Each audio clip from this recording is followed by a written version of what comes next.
Many years ago in Philadelphia, Albert E.N. Gray delivered a speech to a group of sales executives in which he defined the common denominator of success. He told his audience about the one factor present in every success story that has ever been written, and he gave in part the answer to one of the most perplexing questions of our time. Why, in a world where success is available to everyone, do so few succeed? His answer went something like this. Success is something achieved by the minority of men, and it is therefore unusual and not to be achieved by following our usual likes and dislikes, nor by being guided by our natural preferences and prejudices. In other words, success cannot be achieved by just doing what comes naturally. Gray then said that the common denominator of success is forming the habit of doing things that failures don't like to do. Let me repeat that. The common denominator of success, the determining factor in outstanding achievement of any kind, is forming the habit of doing things that failures don't like to do. What are these things? Well, they're the same things that you and I, even the most successful of us, don't like to do. In selling, for example, the list would include regular systematic prospecting, thorough preparation for each sales presentation, a definite program of study and self-improvement, and, perhaps most important, making the best possible use of our time. How are successful people able to form the habit of doing these things regularly, while failures seldom do them at all, much less form the habit of doing them? The answer is quite simple. Successful people are influenced by the desire for pleasing results.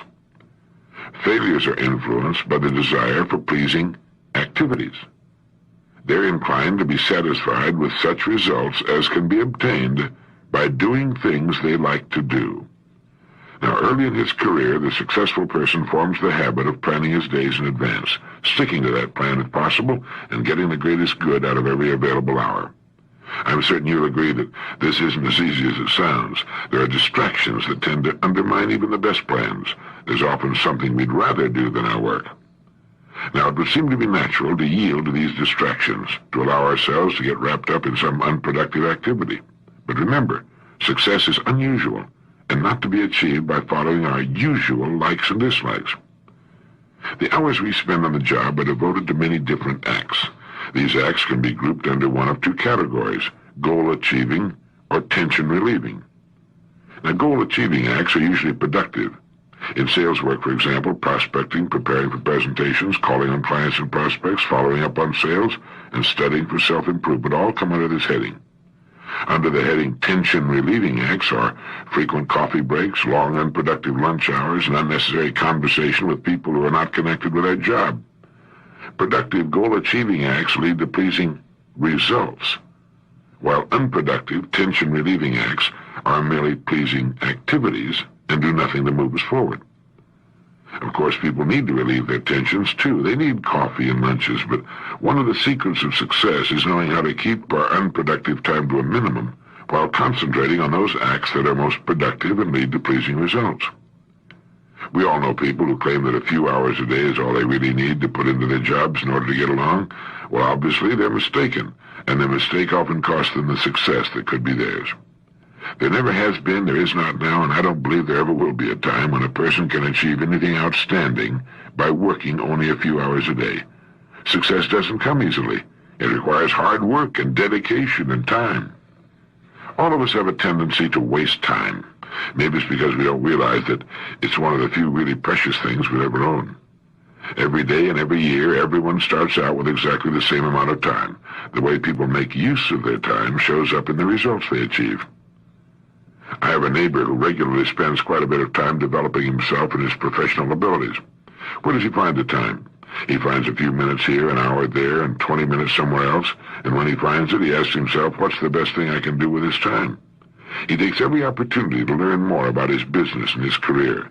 He says it's as though he has the privilege of inviting into his mind the great authorities in any area he wants to explore. And these guests tell him how to get more out of living and more out of his work.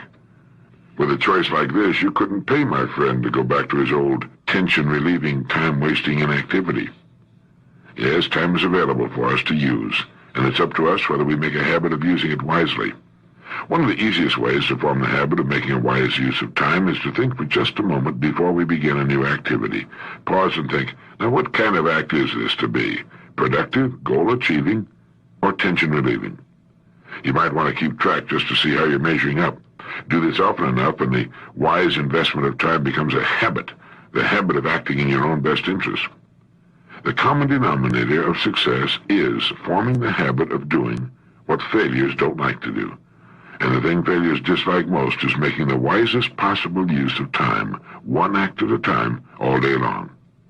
Form this habit, and as William James put it, you will wake up one fine day to find you're among the competent ones of your generation. This Earl Nightingale. As General Sherman said, war is hell, and anybody who's ever been close to one will agree with that. However, war, or the prospect of war, has motivated our scientific and technological people to some almost unbelievable achievements. Compare, for instance, our old World War II anti-aircraft guns with the new rocket-powered air defense missiles. As a young Marine in the Pacific Theater, I stood on the deck of the old battleship Arizona watching our anti-aircraft guns turn the sky black with air-burst explosives, but I didn't see many hits. As a matter of fact, I didn't see one hit. Nowadays, though, we have computer-launched, rocket-powered, heat-attracted missiles. Once launched, these missiles home in on their prey, reacting to the target's engine heat. Being self-propelled, they track the enemy with deadly precision, and regardless of its speed or evasive action, almost always score a hit. Now, I see a parallel, and I think you will too, between the old and the new weapons systems and the way in which many of us operate. Take a salesperson, for example. Some salespeople, like the old anti-aircraft projectiles, aim at their target as best they can and proceed along a predetermined sales track. But if their target, the prospect, fails to perform as predicted, they miss the sale, and if they miss by an inch, they might as well miss by a mile. In selling, one doesn't get paid for near misses.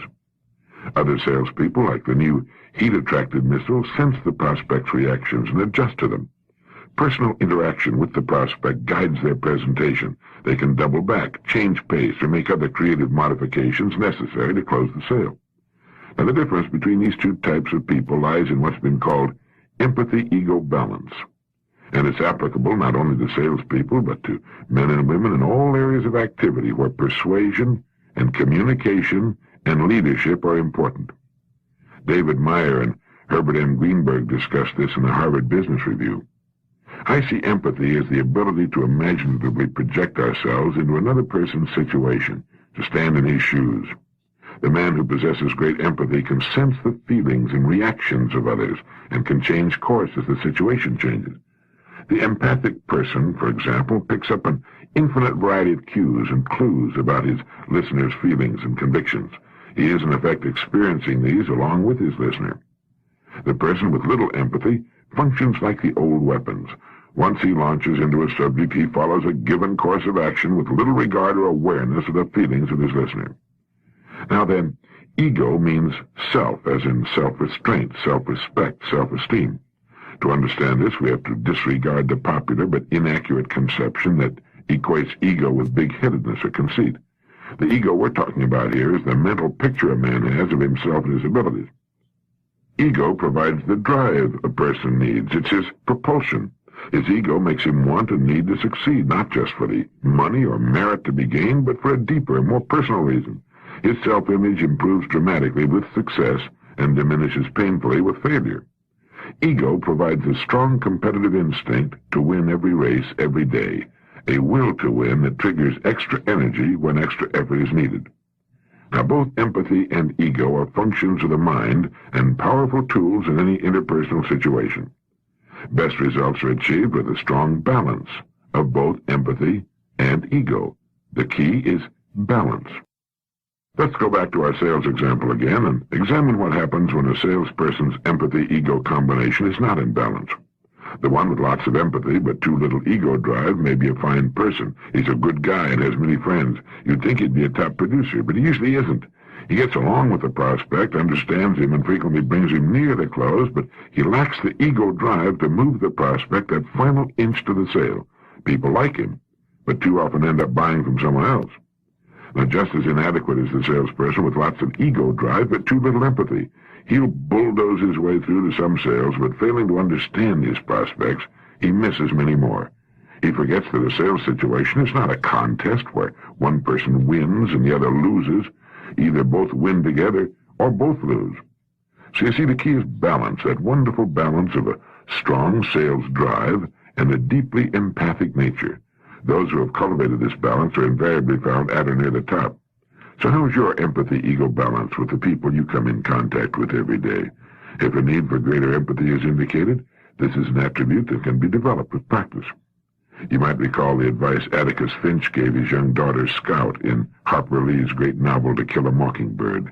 He said, "You never really understand a person until you consider things from his point of view, until you climb into his skin and walk around in it."